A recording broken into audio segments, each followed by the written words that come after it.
Hey, my name is Alexandria. I'm a registered nurse and a freelance health content writer. I am going to be talking to you guys today about how to grow your business to six figures, how to grow your freelance writing business to six figures. If you like what you hear, please subscribe to this channel.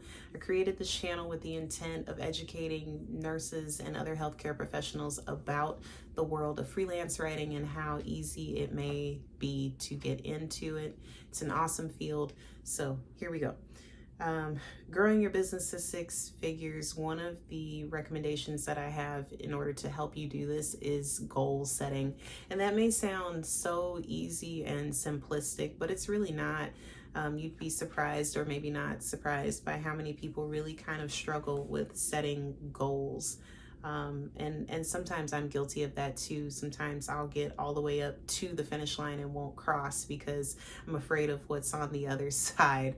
And oftentimes on the other side is success. But, sometimes when you have not achieved the level of success that you're going after, it's easy to get so close and then get a little bit scared of what's next after you achieve your goals. So I wanted to spend some time today talking about the types of goals that you should be setting. And obviously your goals for your business, whether it's to grow it to six figures and how to do that, that's going to vary, right? There's no right or wrong answer on how to grow your business to six figures, even in the freelance writing space. There's just so many different ways to do that. And it's really important that you don't get so wrapped up in what just I'm saying or what you see other people doing. Your business will flourish in its own time. But I do recommend that when you're creating goals, that they're smart. And I don't mean like smart in the sense that, they're like high level elite goals, but they should be SMART. It's actually an acronym, and it stands for specific, measurable, achievable, relevant, and time bound. So when we're talking about specific, what exactly is it that you want to achieve? If you want to reach a six-figure mark by a certain time frame, that's something specific. If you want to have five new clients by the end of the year, that's something specific. So really getting into what it is that you're trying to achieve. Okay. Then measurable. How are you going to measure this? How do you get to your goal? What does that look like? Are you using a time frame? Are you using some other metric? How are you getting to these goals?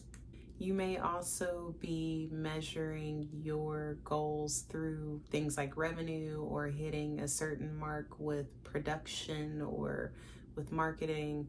There's a number of ways to measure your goals here. Achievable. Make sure that your goals are something that allow you to challenge yourself, but not to the point where you've asked yourself to do something that's just flat out impossible. And that's going to look different for everyone.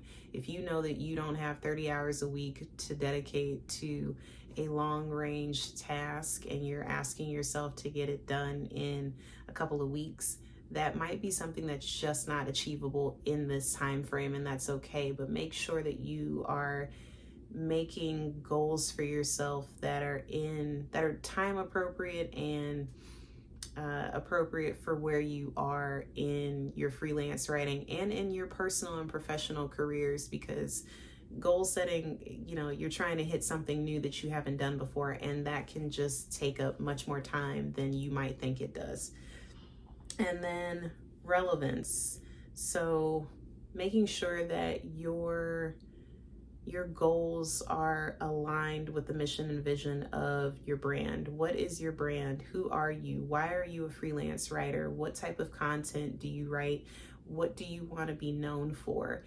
If you can't figure out those things, it's really kind of hard to create goals like getting to six figures in your business, because you need to first do the groundwork of figuring out why you're a freelance writer in the first place, and what type of mark you want to leave on people who read your content.